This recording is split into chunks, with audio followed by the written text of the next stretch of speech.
부활절 두 번째 주간 수요 기도에 찬양 하나님께 드리겠습니다. 어서 이 성전에서 마음껏 소리 높이며 하나님을 찬송하기를 원합니다. 나 약해 있을 때에도 주님이 함께 계시고 나 소망 잃을 때에도 주님은 내게 오시네. 찬양하겠습니다. 나 약해 있을 때에도 주님이 함께 계시고 나 소망 잃을 때에도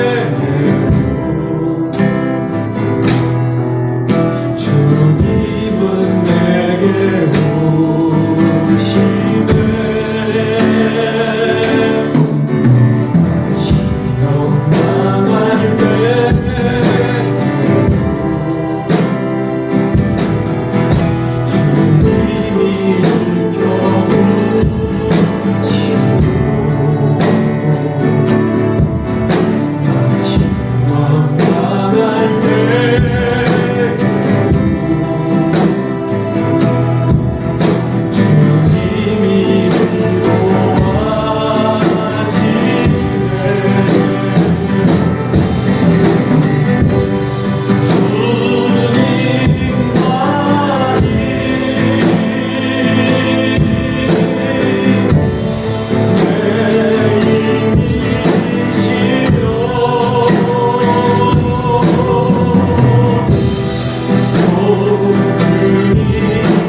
내 사랑이요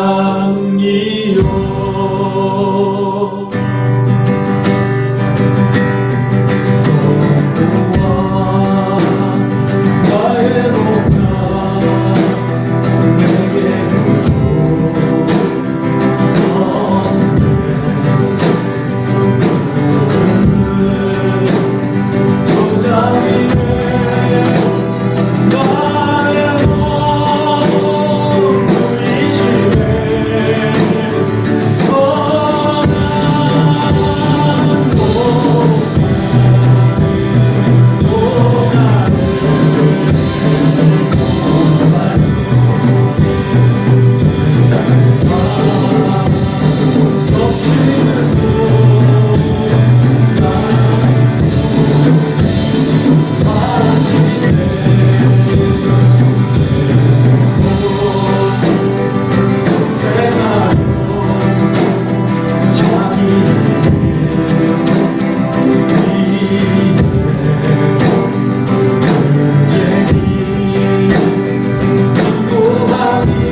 주님, 저희는 양과 같습니다. 인생의 한치 앞도 알지 못하면서 고집셉니다. 약하면서도 교만합니다. 주님, 우리의 목자 되어 주시옵소서. 그래도 정신 차리고 우리가 말씀대로 살려고 해도 세상이 참 안 도와줍니다. 그래서 우리는 자꾸자꾸 넘어집니다. 그러나 주님, 저희들이 진심하시죠. 주님의 말씀에 순종하고 싶습니다. 그러니 우리를 있는 모습 그대로 끝까지 품어주시옵소서. 우리의 목자 되어 주시옵소서. 주님의 말씀만이 살 길이요 살 길인 것을 알고 있습니다. 주님, 온 나라가 코로나19로 갈 길을 못 잡고 있습니다. 가르쳐주세요. 살 길을 가르쳐주세요. 치료제를 만들 수 있도록 가르쳐 주시옵소서. 주님, 우리 마음 오늘 활짝 엽니다. 성령을 부어 주시옵소서. 두려울 수밖에 없는 상황 속에서 하나님 그 은혜가 우리의 용기 되게 하실 줄 믿습니다.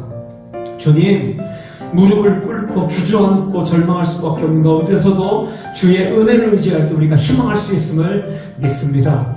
주님, 두려워하는 자들 아버지 담대한 마음 가지고 주의 은혜 받으며 위로할 수 있음을 믿습니다. 하나님, 이 시간 부활절 두 번째 주간 수요 기도에 아버지 드립니다. 찬양 드립니다. 찬송의 가사가 우리의 고백되게 하여 주시고 간증되게 하여 주시고 찬송의 가사대로 살게 하여 주시옵소서. 예수 그리스도의 이름으로 기도드렸습니다. 아멘.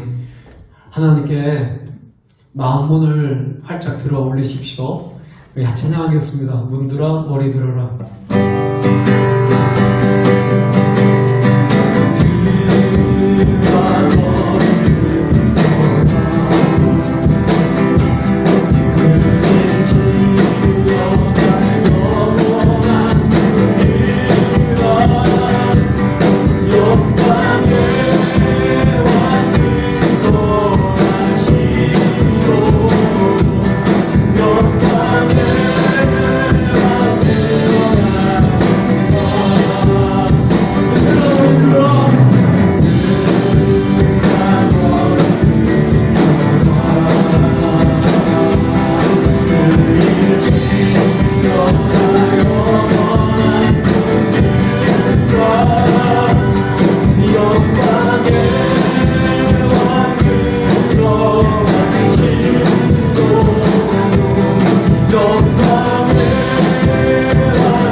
우리에게 주시는 하나님의 말씀은 신명기 8장 1절부터 10절까지 말씀입니다. 제가 봉독하겠습니다. 내가 오늘 명하는 모든 명령을 너희는 지켜 행하라.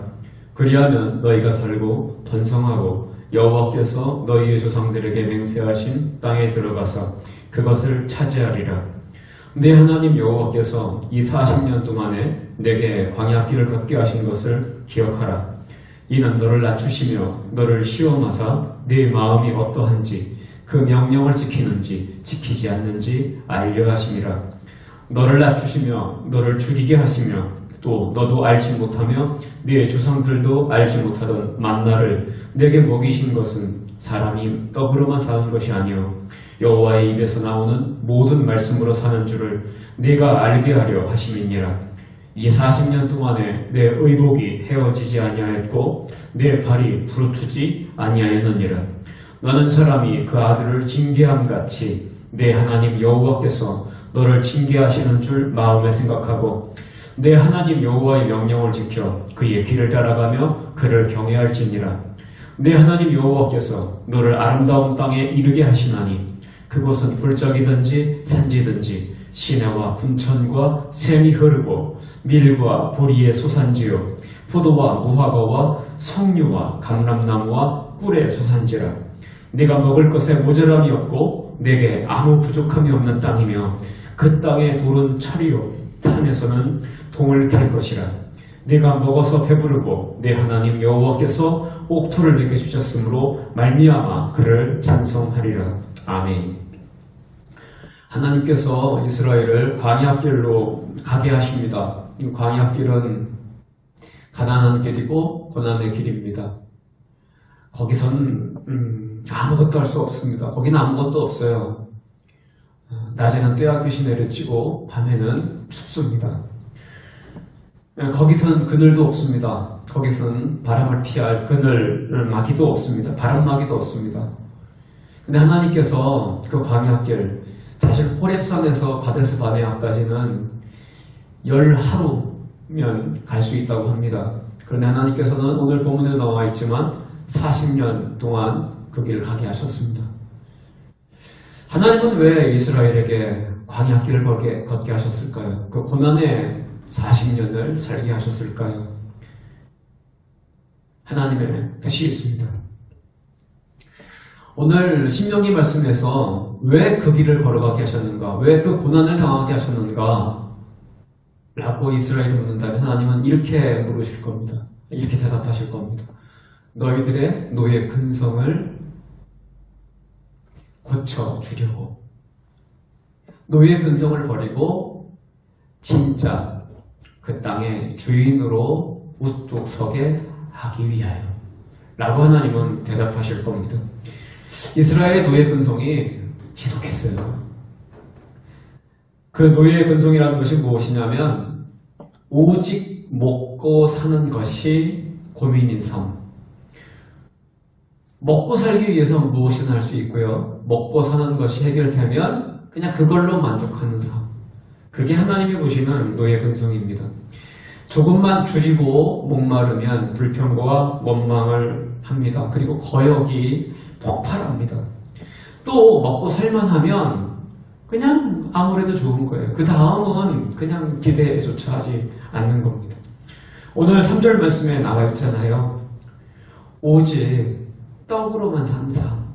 제가 3절 말씀을 다시 읽어볼까요? 너를 낮추시며 너를 줄이게 하시며 또 너도 알지 못하며 네 조상들도 알지 못하던 만나를 내게 먹이신 것은 사람이 떡으로만 사는 것이 아니요. 예, 노예 근성은 떡으로만 사는 삶이었어요. 근데 하나님께서 야, 먹고 사는 것 그 이상의 삶이 있단다 라고 가르쳐 주시는 겁니다. 그리고 사람은 짐승이 아니야. 짐승보다 나아야 돼. 사람은 사람다워야 돼. 먹고 사는 것 그 이상의 차원을 추구해야 돼. 그걸 가르쳐 주시는 거예요. 애굽의 사람들은, 이스라엘 백성들은 그것으로 길들였거든요. 먹고 사는 것. 예, 압제한 다음에 내가 너 먹고 살게 해줄게. 그러면 이스라엘 백성들이 말을 잘 들어요. 그리고 먹고 살 수 없게 할 거야. 겁줘요. 그러면 또 이스라엘 백성들이 거기에 겁을 먹어요. 그러니까 먹고 사는 것이 전부이게 만든 겁니다. 그래서 이스라엘 백성들은 꿈도 없어요. 그냥 하루 벌어 하루 먹으면 그걸로 만족하는 삶을 살아요. 예, 먹고 사는 것이 힘듭니다. 그런데 거기에 매몰되면 안 된다라는 거예요. 오늘 하나님의 말씀은. 왜냐? 먹고 사는 것에 매몰되면 하나님 말씀을 들으려고 하지를 않아요. 하나님께 대한 관심을 갖지를 않아요. 하나님이 우리에게 지켜보라고 하는 그 하나님 손가락 끝이 향하는 하나님의 비전을 보려고 하지는 않아요. 그래서 하나님은 노예 근성을 버리라고 하시는 겁니다. 근데 이 노예 근성이요, 애국 땅을 떠난 다음에도 계속됐어요. 비록 광야길이지만 광야에서는 이스라엘 백성들이 누구에게 압제당하지 않지 않습니까? 그런데 이스라엘 백성들은 그 노예 버릇을 버리지를 못하는 거예요. 그래서 11길이 40년이 되는 겁니다. 하나님은 오늘 말씀으로 이스라엘 백성들을 살게 하려고 하십니다. 그렇게 선택하신 것이 뭐냐면 오늘 1절, 2절에 나와 있는 말씀입니다. 한마디로 말하면 순종으로 이스라엘 백성들을 고치려고 하십니다. 노예에서 그 땅의 주인으로. 순종이 무엇입니까?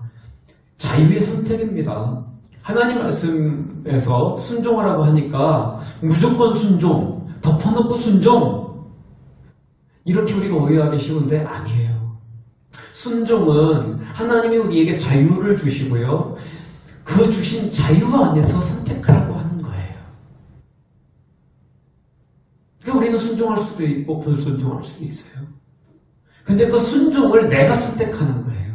그래서 순종은요, 한마디로 무엇을 훈련하는 일이냐면 사랑을 훈련하는 겁니다. 하나님이 내게 주신 자유를 가지고 하나님이 기뻐하시는 것, 하나님이 바라시는 것을 내가 선택해 드리는 거예요. 그래서 순종은 사랑입니다. 그래서 순종 훈련은 하나님을 사랑하는 방법을 훈련하는 것이고요. 또한 하나님을 사랑할 때 이웃을 또한 사랑하게 됩니다. 그리고요, 순종을 할 때 참으로 나를 사랑하는 연습을 하게 되지요. 말씀에 순종하는 일이 무엇이기 때문에 이렇게 하나님을 사랑하고 이웃을 사랑하고 나 자신을 사랑하는 일이 될까요? 말씀을 순종하는 일은 약속을 지키는 일입니다. 하나님과의 약속입니다. 아무도 보는 이 없는 데에서도 하나님은 알고 계셔, 하나님은 보고 계셔 라고 하는 이 믿음은, 이 믿음의 바탕 위에서 그 말씀을 지켜나가는 거죠. 그게 순종입니다.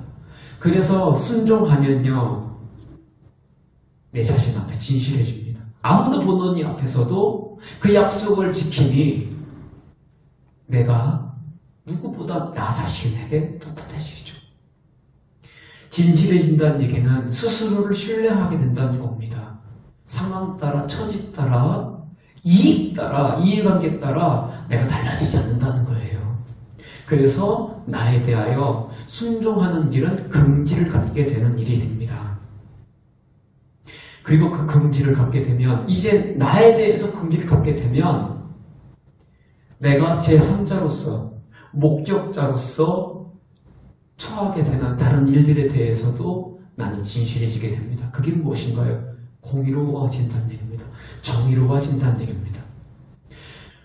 그렇게 내 삶의 기준을 세우게 됩니다. 내 삶의 기준만 세우나요? 아니요. 내가 정의로워질 때에 이제는 사회의 정의도, 그 근간도 세우게 됩니다. 한마디로 공동체의 근간이 세워지게 되는 거죠. 하나님이 말씀에 순종하기를 이렇게 한사코 바라시는 이유가 바로 여기에 있습니다. 아무도 문헌이 없을 때에도 스스로와 맺은 약속, 하나님과 맺은 약속을 지켜나갈 때 우리는 스스로를 지키게 되고 이스라엘 공동체를 지키게 된다는 겁니다. 그게 이스라엘의 공동체의 기반이 된다는 거예요. 반석이 된다는 거예요. 터전이 된다는 겁니다. 이게 지금 하나님이 순종하라고 하는 명령 속에 담겨져 있는 하나님의 속뜻이에요.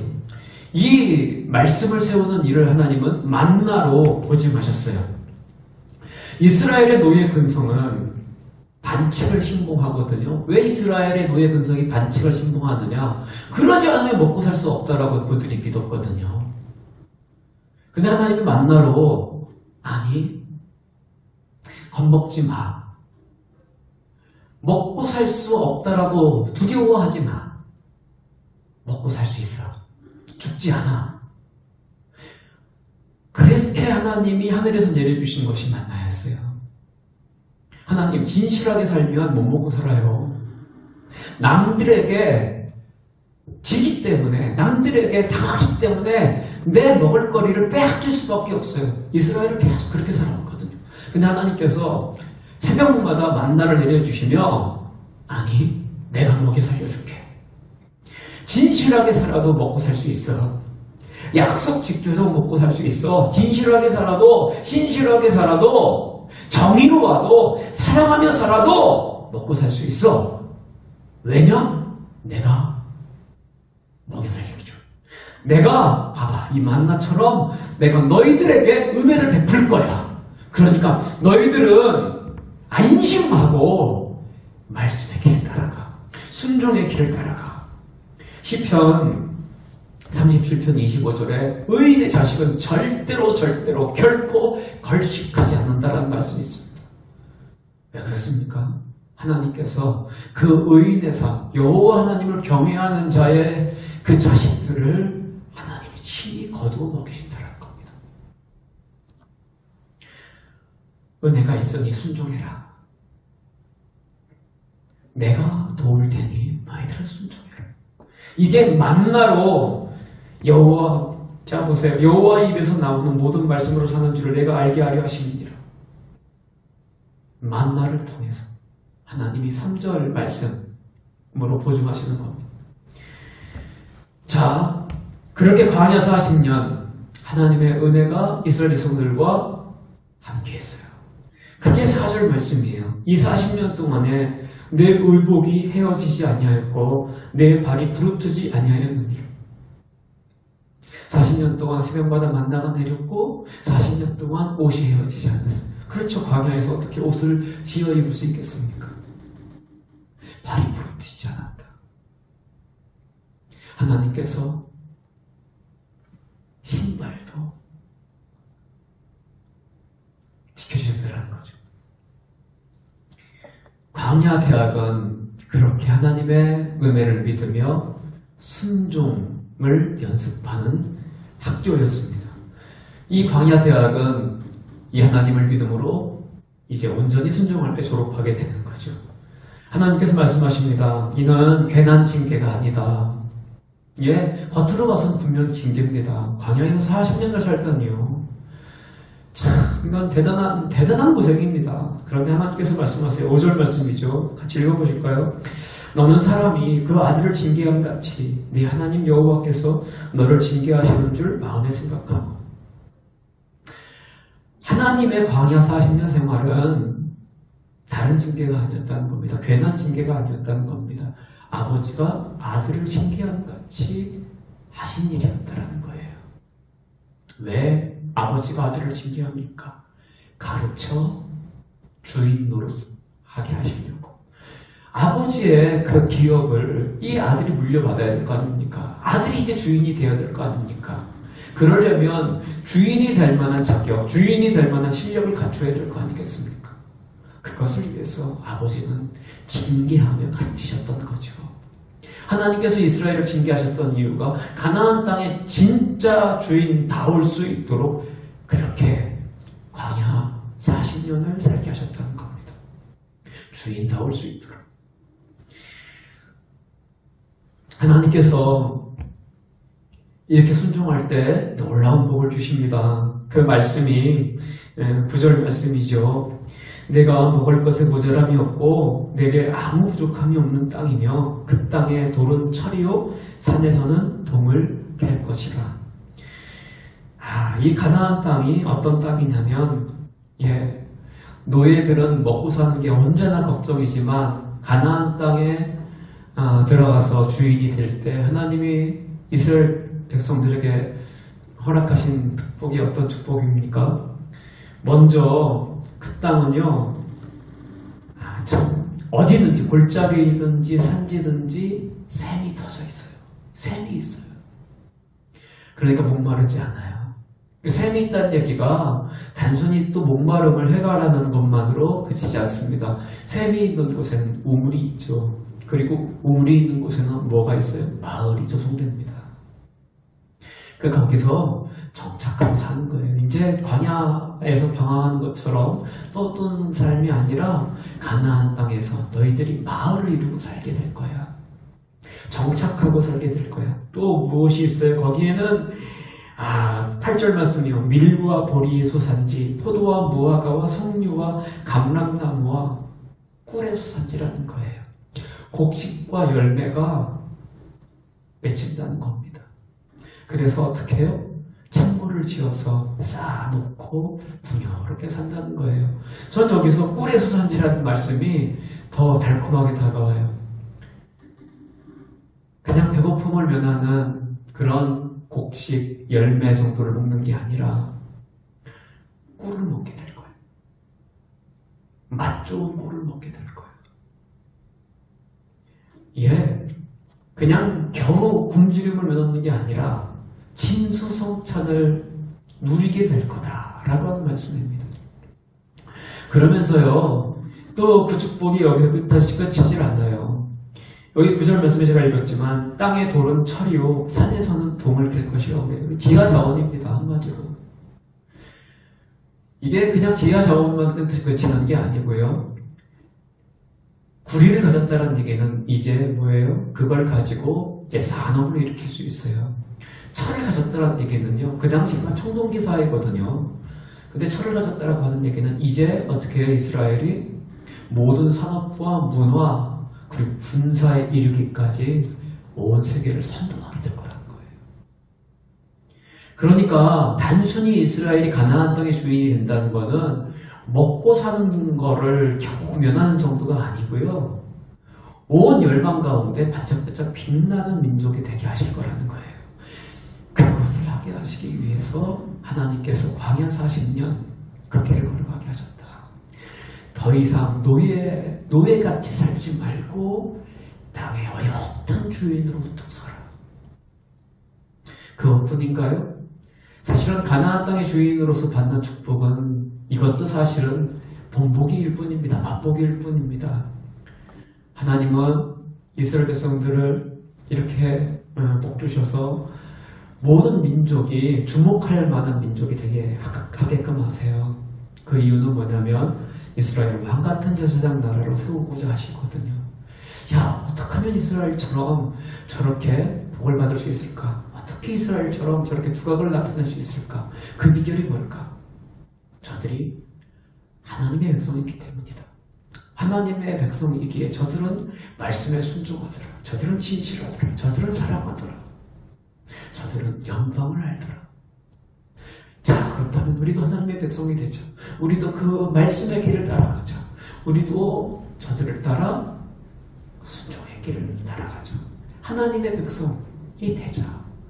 이 비전을 같이 갖게끔 하시는 겁니다. 사랑하는 성도 여러분, 광야대학 사실은 이스라엘만 다니지 않습니다.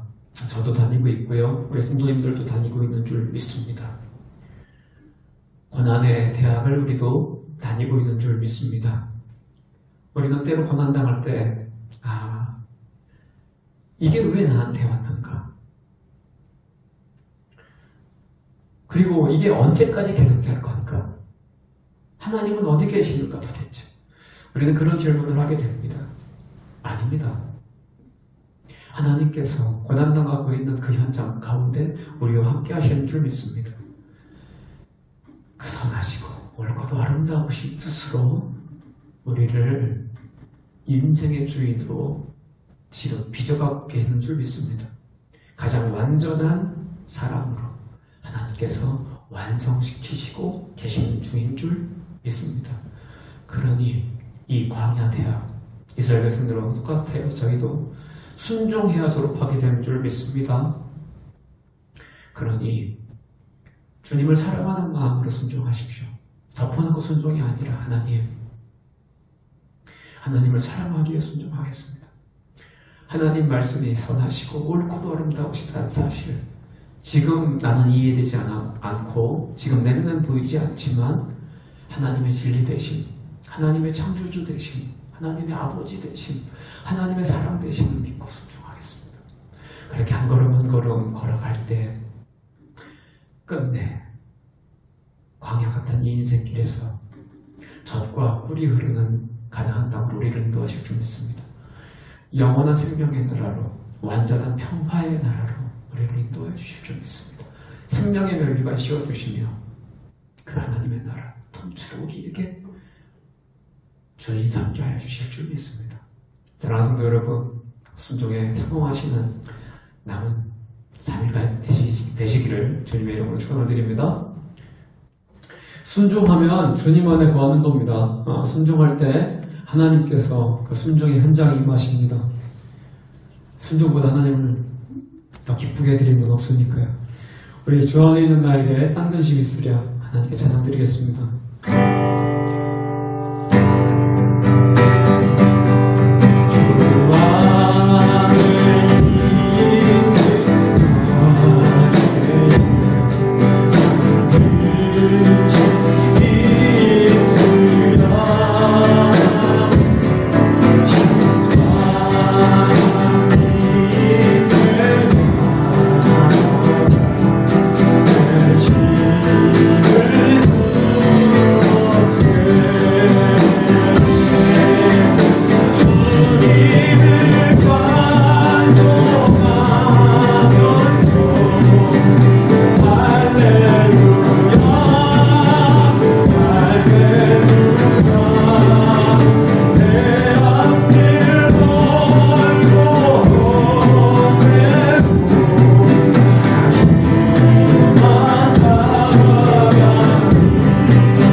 기도드립니다. 하나님, 주님 안에 거하기 원합니다. 영원히 거하기 원합니다.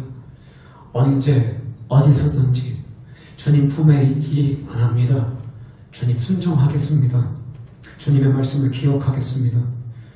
그리고 만나는 모든 사람들, 그리고 겪는 모든 상황들 속에 하나님의 뜻이 있음을 아버지 하나님 믿고 헤아려 보겠습니다. 주님, 내가 말하고 싶은 것 누르고, 그리고 내가 내고 싶은 감정, 혈기 죽이고 주님의 기뻐하시는 바를 한번 쫓아가 보겠습니다. 주님, 남은 3일 동안도 우리 영주성민교회 성도들과 동행하여 주시옵소서. 승리하게 하여 주시고 순종에 성공할 수 있게 하여 주시옵소서. 이제는 우리를 죽기까지 사랑하여 주신 예수 그리스도의 사랑하심과 독생자 아들도 아끼지 아니하시는 아버지 하나님의 지극하신 사랑하심과 성령님이 함께 하시고 동행하시고 인도하시며 이기게 하시며 이루게 하시는 은혜가 이제부터 영원토록 우리 영주성민교회 성도들 머리 위와 그 삶의 현장 위에 함께 하시기를 축원하옵나이다. 아멘.